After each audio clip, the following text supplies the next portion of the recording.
Hello everyone, my name's Michael and welcome to Reading at Home. Have you ever been out into the Australian bush and seen some of the amazing landscape around us?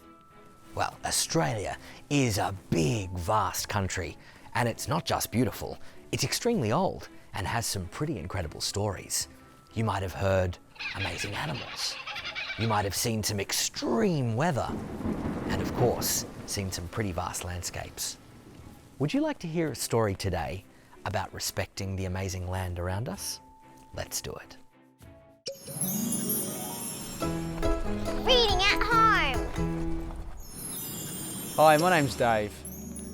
Today we're going to be reading a story together called Respect. The words have been written by Aunty Muir and Sue Lawson, and the beautiful pictures have been painted by Lisa Kennedy. Are you ready to start reading with me? Cool. Let's get comfy.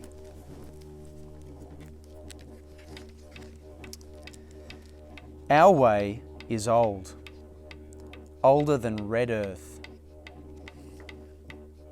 older than flickering stars.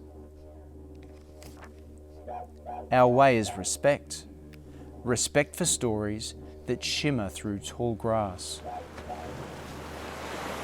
for songs that soar over mountaintops, respect for elders gathered beside dancing fire, for ancestors always with us, respect for sea eagle preening,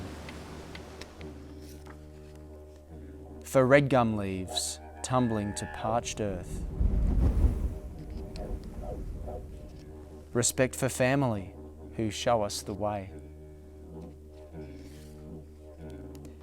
Our way is respect. We listen. Learn, share. We respect country, each other, me. Nice story, hey? I wonder what you learned from reading today's story with me. Thinking at home. The little girl in today's story was learning about the importance of respecting her culture. In the story, she was respecting nature, she was respecting her elders, she was respecting others, and she was also respecting herself. And if you think about the illustrations in today's story, did you notice how vibrant they were and how they brought the words to life? Stories like this help us paint a picture in our minds. The words in the text talk about our way. And our way means the things our families do and what they believe. What are the things that you do with your family? When I look at this picture, I feel so small. I pretend I'm floating between the ocean and the beautiful night sky. And looking up, I see hundreds of stars. When you go outside at night, what do you see? Maybe you've seen the moon, and if you're lucky, maybe you've seen a shooting star. Stories like this help me to understand how we show respect to our elders. And when I look at this picture, I can see elders, maybe Nan and Pop, maybe Uncle or Auntie, sitting around a fire with the children, and they're playing musical instruments. And in this picture, I can see clapsticks and a didgeridoo. Have you heard those instruments being played before? I've got some here. These are clapsticks, and this is what they sound like when you bang them together. Sound beautiful, don't they? And I've also got a didgeridoo. You might have seen a man or a boy play a didgeridoo, and this is what it sounds like.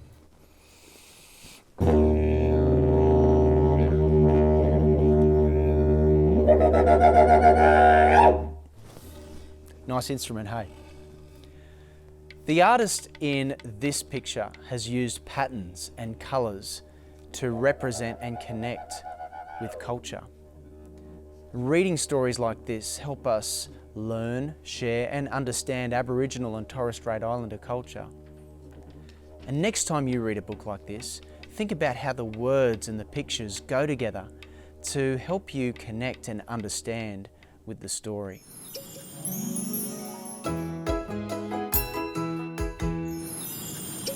Thanks, Dave.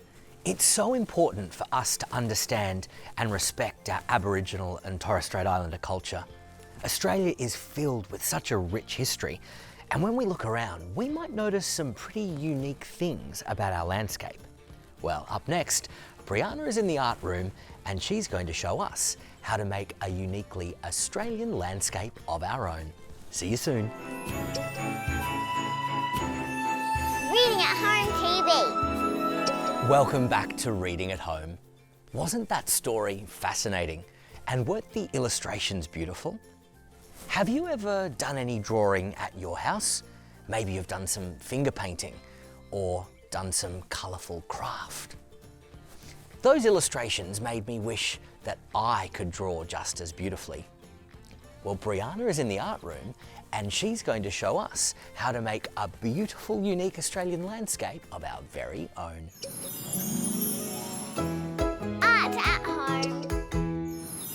Thanks, Michael. Hi, I'm Brianna, and today we're in the Australian desert, and we're going to make a beautiful sunrise for our beautiful Australian landscape.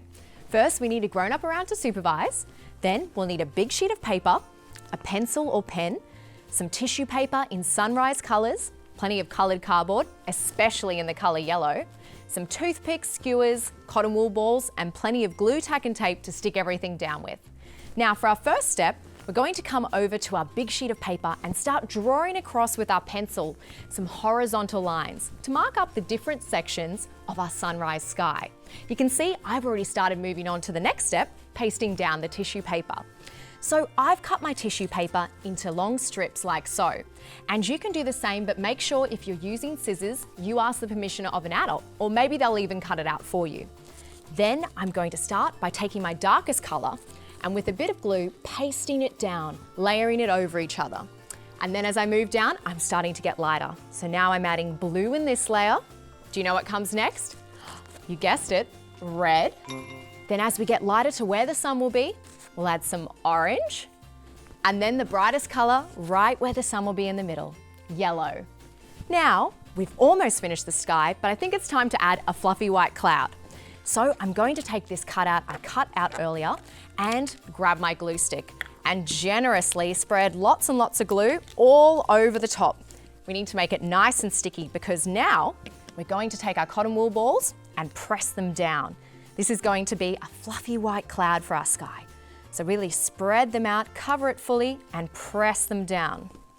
Then with a bit of tack, we're going to stick that in our sky, like so. Now that's in there, we can work on our landscape. So what do we have in this desert? We can see we've got some sand, some rocks, and some shrubs. So let's add a few more.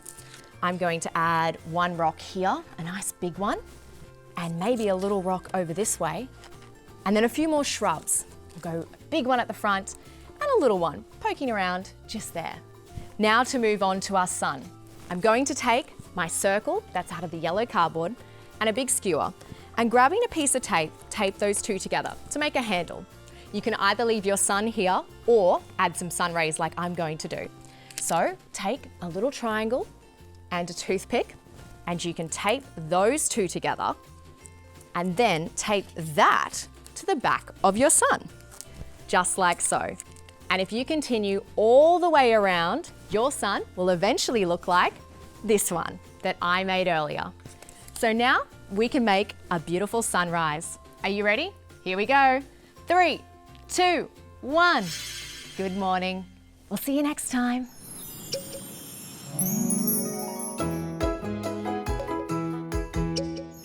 Thanks, Brianna. How about that sunset? Weren't those colours amazing? Are you going to make a beautiful Australian scene at your house? You don't have to make a sunset, you could make a sunrise or maybe a beachscape. I've had a lot of fun learning and hearing about our unique country, but I think it's time we heard another story. I'm thinking a story about a bird, but not just any bird. We're going to hear a story about the world's most intelligent bird. We'll see you soon. Reading at Home TV. Hi again. Welcome back to Reading at Home. You know, some animals are really clever. This is Tim the Teddy, and he's memorised the entire dictionary. Pretty impressive, huh? Maybe you have a clever animal at your house, like a dog who can perform a trick, like go fetch. Well, our next story is about a clever little animal too, and he has a special trick of his own. Reading at Home. Hello again.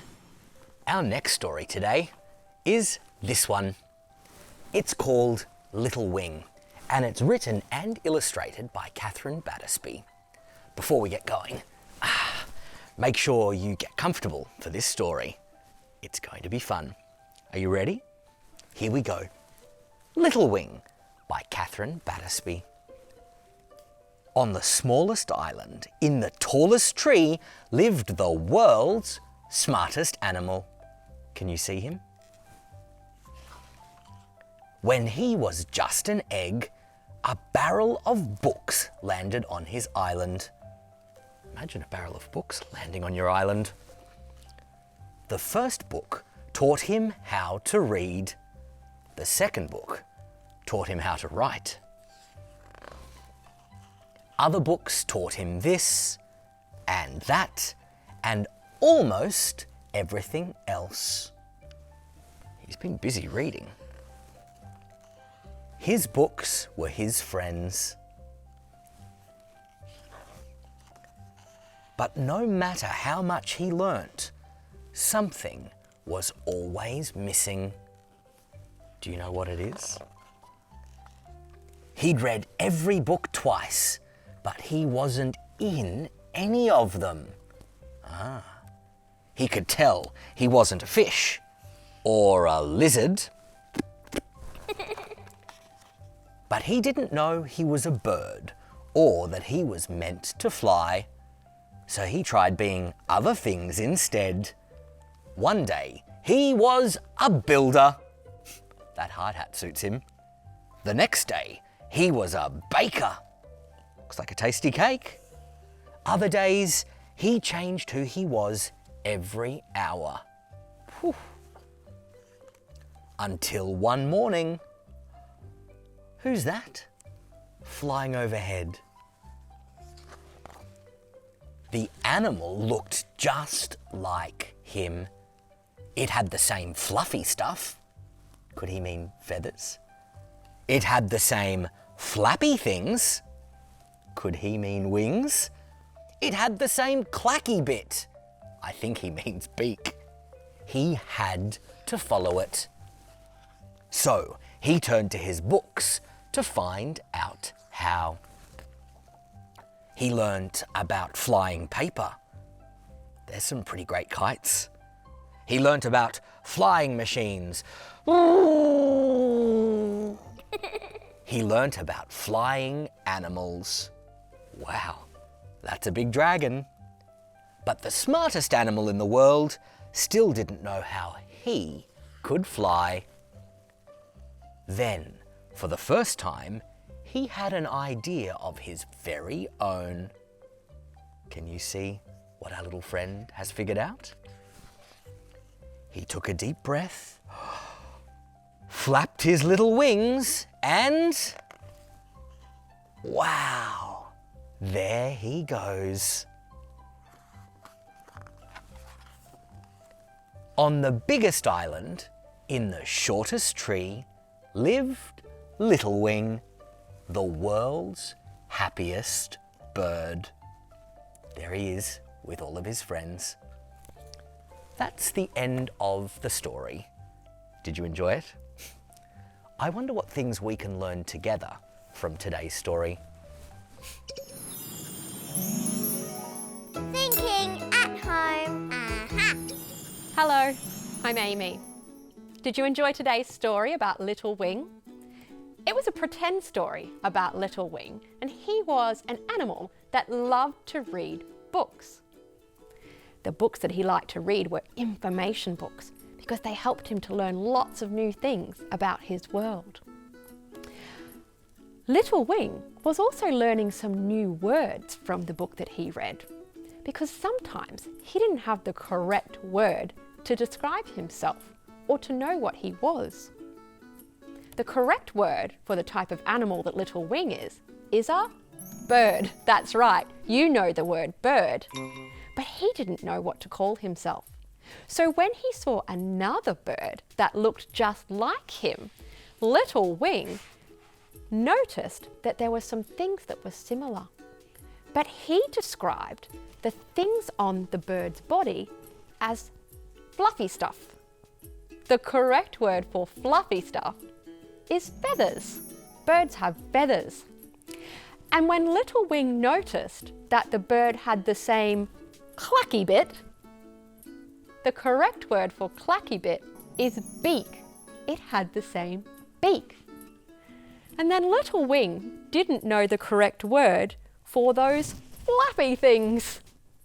What do we call those flappy things on birds? That's right, the correct word is wings. You can learn lots of new words from books, and it helps you to best describe and name things that you see or hear. Learning new words can be lots of fun, and it helps you to be more precise about what you're describing. I wonder what new words you might learn in the next book that you read.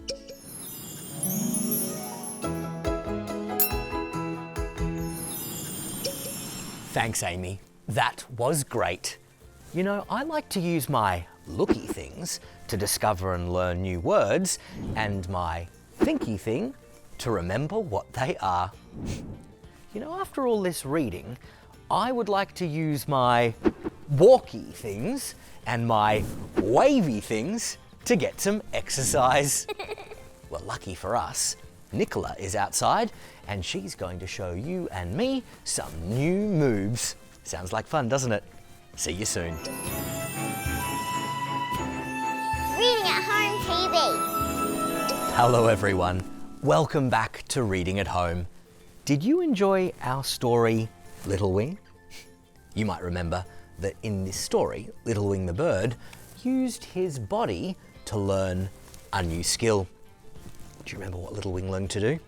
He learned to fly, didn't he? Up, up and away. Would you like to learn a new skill using your body as well? Well, Nicola's outside and she's going to show us how to move in new ways. Moving at home. Hi everyone, my name's Nicola. What a great story about a bird. I loved reading about how Little Wing grew up. Little Wing started as an egg. Come down to lie on your back to become an egg. Check that you have enough room around you to be safe. Tuck your knees into your chest, wrap your arms around your shins, and then see if you can lift your forehead up to your knees to make your body into a tiny little shape, just like a bird's egg. Let's make Little Wing's beak. Cross your arms across your chest and make your elbows like the pointy part of a beak. Open your beak, close your beak. Open up, close up. Open your wings again, and then cross over to make your beak the other way. Open up and close. Open and close. Well done. Let's walk like a bird. Come up to crouch. Tuck your wings underneath your armpits and see if you can walk around your room like a little bird. Make some noises if you want to. Now Little Wing learnt how to fly. Stand all the way up. Big wings this time. Extend one leg out behind you so you can balance and fly like a bird. Let's swap legs. Other side. Big wings. Fly like a bird. Well done. Let's put all of that together. Start down in an egg. Tuck up really tight. Small little bird egg. Come up to make your beak. Open your beak. Close your beak. Switch arms. Open your beak. Close your beak. Come up to walk like a bird. Tuck your wings. Walk around your room safely like a bird. And then grow all the way up. Big bird wings, flying and balancing like a bird. Other side, flying through the sky like a bird. Well done, everyone. See you next time.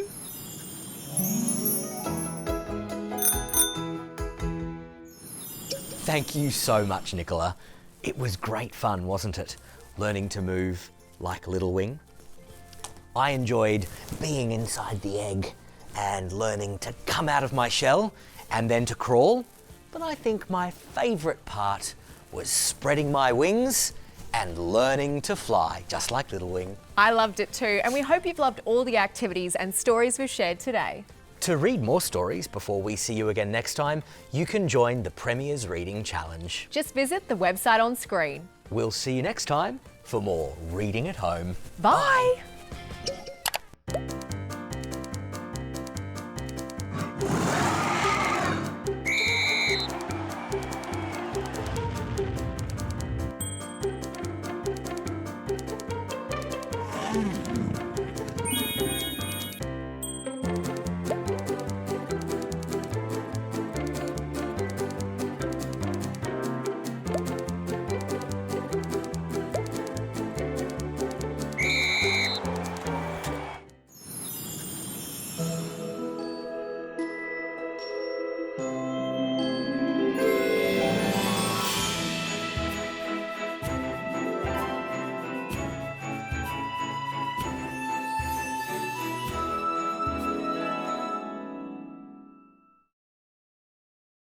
Authorised by the Queensland Government, Brisbane.